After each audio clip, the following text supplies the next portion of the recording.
کہ FATF کا اجلاس آج سے شروع ہوا ہے. کیا پاکستان گرے لسٹ سے نکلنے کی کوششوں میں کامیاب ہو سکے گا؟ جنرل صاحب، اور امید تو یہ ہے کہ نکل جانا چاہیے پاکستان کو، لیکن اس کے مسائل کچھ اور بھی ہیں. ایک تو مجھے ڈر یہ ہے کہ جب یہ پہنچے گا وہاں پہ ہمارا سب کچھ ہوگا تو گول پوسٹ پھر چینج ہو جائیں گے، کیونکہ ابھی تک جتنے بھی اجلاسوں کی خبر آئی ہے گول پوسٹ ہمیشہ بدلتے رہے ہیں. جب ہمیں پوائنٹس دیتے ہیں ہم پورا کر کے جاتے ہیں تو پھر ان کی تشریح بدل دی جاتی ہے، تو وہاں پہ بھی ایک مسئلہ ہے. اور دوسرا بہت بڑا مسئلہ ہے کہ کیا امریکہ کو پاکستان کا اس گریڈ لسٹ سے نکلنا سوٹ کرتا ہے، کیونکہ جب آپ آتے ہیں حقائق کی طرف اور گراؤنڈ ریالٹی کی طرف تو یہ سب کچھ ڈکٹیٹس وہ چیز نہیں کرے گی جو ہم پاکستان کر رہا ہے یا جو ہم پیپرز ڈیمانڈ کی جا رہی ہے. ڈکٹیٹ یہ ہوگا کہ اس وقت انٹرنیشنل جو پولیٹیکل سسٹم ہے وہ پاکستان کے بارے میں کیا سوچتا ہے، جس کی سربراہی امریکہ کر رہا ہے، جس میں برطانیہ، فرانس، اور جس میں ہندوستان کے جو بھارت کے جو نقطہ نظر ہے یا ان کی جو پاکستان کے بارے میں چیزیں ہیں اس کو زیادہ ترجیح ملتی ہے. تو یہاں میرا خیال ہے کہ فیصلہ ہونا چاہیے پاکستان کے حق میں، لیکن جو پوائنٹس ہے جہاں پہ مجھے ڈر ہے وہ میں نے آپ کے سامنے رکھتے ہیں. ٹھیک ہے. NBC 2-3 طرح کے آپشنز FATF کے پاس موجود ہیں کہ گرے لسٹ میں برقرار رکھا جاتا ہے، نکال دیا جاتا ہے یا بلیک لسٹ کیا جاتا ہے، جو کہ امید ہے کہ نہیں ہوگا. لیکن ان تینوں آپشنز میں سے سفرا کا یہ خیال ہے کہ شاید جون تک اضافی نگرانی کی فہرست میں شامل کیا جائے. آپ کو کیا پاسبلٹی نظر آتی ہے؟ دیکھیں، میں تو فارن منسٹر جناب مخدوم شاہ محمود صاحب کے اس بیان کی مکمل سپورٹ کر رہا ہوں کہ پاکستان کو اب پاکستان وائٹ لسٹ میں آ جائے. ہمیں تو نہیں پتا نا کہ صورتحال کیا ہے، FATF میں کیا گروہ بندی ہے، ہم کو بھی نہیں پتا. ہمیں نہیں پتا کہ ابھی تک پریزیڈنٹ جو بائیڈن نے پرائم منسٹر عمران خان سے فون پہ بات کیوں نہیں کی ہے، ہمیں اس کا بھی نہیں پتا. ظاہر ہے ہم تو بریف ہولڈر نہیں ہے اس معاملات میں. اور فرانس سے بھی کیا تعلقات ہیں ہمارے، سوائے چائنا کے آپ کے تعلقات کس سے اچھے ہیں مجھے نہیں پتا ان کا. لیکن جب اجلاس ہوگا تو پاکستان اپنا کیس پلیڈ کرے گا. حماد اظہر بہت اچھا کام کرتے ہیں، بہت اچھی طرح پریزنٹیشن دیتے ہیں، اور اس کے بعد پھر سے کہا جاتا ہے کہ 3 مہینے بعد پھر آنا. اب جو گروہ بندی بن رہی ہے اس میں زیادہ تر لوگ کہہ رہے ہیں کام پاکستان نے کر لیا ہے، ٹھیک ٹھاک کر لیا ہے. لیکن ایک اور گروہ بھی ہے جو کہہ رہے ہیں نہیں، ابھی ان کو کلیئرنس نہ دیں، آپ ان کے چال چلن پہ نظر رکھیں اور جون تک کم سے کم 3 جون یا 13 جون 2 ڈیٹس ہیں اس تک ان کو گرے لسٹ میں رکھیں. بلیک لسٹ کا خیر سوال پیدا نہیں ہوتا، گرے لسٹ میں رکھیں اور ان پر نظر رکھی جائے.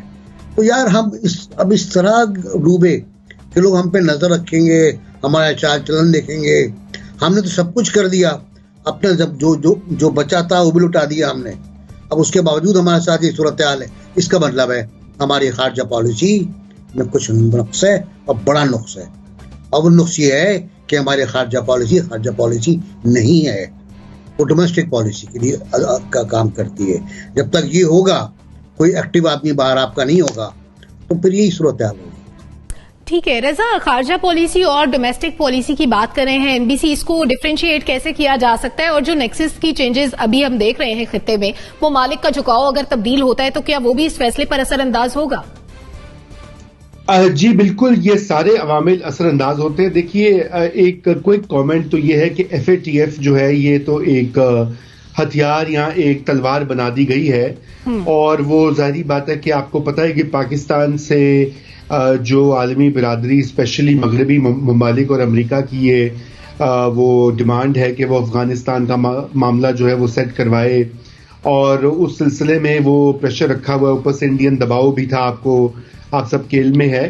تو ظاہری بات ہے یہ کوئی FATF کوئی اتنی دودھ میں دھلی تو نہیں ہے. لیکن ابھی میں یہ نہیں سمجھتا کہ گرے لسٹ سے پاکستان نکلے گا، بلیک لسٹ میں بھی نہیں جائے گا. یہ جو میٹنگ ابھی جاری ہے اس میں یہی برقرار رہے گی. شاید کوئی آن سائٹ وزٹ کی بات ہو جون میں، وہ ابھی دیکھنا باقی ہے کہ کیا فیصلہ کرتا ہے یہ فورم، کیا فیصلہ کرتا ہے. مگر مجھے کبھی امید ہے کہ اگر یہ پروگریس اس طرح جاری رہی اور بقایا جو 5-6 ایکشنز ہیں ان کے اوپر بھی فل کمپلائنس ہو جاتی ہے، تو اس سال کے آخر تک اکتوبر میں جو اگلا اجلاس ہونا ہے غالباً اس وقت پاکستان نکل جائے گا گرے لسٹ. کچھ چینجز لے کر آنا ہوں گی. زیگم خان صاحب، ہماری قیادت کی جانب سے بارہا یہ بتایا گیا ہے کہ کوششیں ہم نے تمام تر کر لی ہیں اور جو بھی نکات تھے ان پر عمل درآمد بھی مکمل ہو گیا ہے. کیا یہ تمام تر نکات پر جو عمل درآمد ہوا ہے یہ تسلی بخش ہے؟ کیا اب ہم سمجھیں کہ پاکستان گرے لسٹ سے نکل جائے گا؟ देखिए सलमा, बैनुल अक़वामी क़ुव्वतें, बैनुल अक़वामी इदारे जब किसी को कान से पकड़ते हैं या किसी को आकर टाइट करते हैं तो वो वहीं पर टाइट करते हैं जहाँ पे उनकी कोई वीकनेसेस होती हैं। पहली तो बात है, हमें तस्लीम करना होगा कि 2018 में जब हम FATF की ग्रे लिस्ट में गए और हमें 15 माह का वक्त मिला तो उस वक्त हमारे इदारों में, हमारे फाइनेंशियल इंस्टीट्यूशंस में बहुत बड़ी बड़ी कमज़ोरियाँ मौजूद थी। हवाला हुंडी भी था, बहुत बड़े पैमाने पर था। जिन टीटीओं की बात होती है उसकी इजाज़त आपने कानून बना कर दी थी ताकि लोग टैक्स बचा सकें, वो भी साथ में मौजूद थे। अकाउंट भी जो चाहे वो किसी माली का शनाख्ती कार्ड उठाकर बैंक में अकाउंट खोलकर वो भी अपने पैसे छुपा सकता था, टैक्सेशन छुपा सकता था। जो आपकी रियल एस्टेट है उसमें इस वक्त भी जिसके पास अरबों रुपए की भी नाजायज़ रकम है तो आपने इस वक्त भी इजाज़त दी है कि जाके रियल एस्टेट में इसको दबा दो। ये सब कुछ पाकिस्तान ने अपनी एलीट के लिए किया जिनकी कुछ दौलत जायज़ है और बहुत सारी दौलत नाजायज़ है। तो जब हमारे कान मरोड़े गए तो हमें ख्याल आया कि हमें सिर्फ बाहर के लिए नहीं, अपने लिए भी ये कुछ करना है। इन सब चीज़ों के मुज़बिरात हमारी मईशत के लिए और हमारी माशरत के लिए भी बहुत शदीद थे। लेकिन तमाम एक्सपर्ट्स हमें ये बता रहे हैं कि इन पर उस तरह का अमल अभी तक नहीं हुआ कि FATF मान जाए। अमकान यही है कि पाकिस्तान ब्लैक लिस्ट में तो नहीं जाएगा, उसका कोई चांस नहीं है, लेकिन ग्रे लिस्ट से निकलेगा नहीं। अगले 6 माह तक कम से कम पाकिस्तान ग्रे लिस्ट में रहेगा। ठीक है सर। वर्दी साहब, ये जो ग्रे लिस्ट से निकलने का मामला है, जो निकात पर अमल दरामद की बात है, ये तो एक कलेक्टिव एफर्ट है, तमाम इदारों को मिलकर एफर्ट करनी थी, उसके बाद हमने इसमें कामयाबी हासिल करनी थी। क्या हमें लैक ऑफ कोऑर्डिनेशन नजर आता है इदारों के दरमियान? नहीं, मुझे लैक ऑफ कोऑर्डिनेशन तो नज़र नहीं आता है, लेकिन मैं देख रहा था FATF के हवाले से।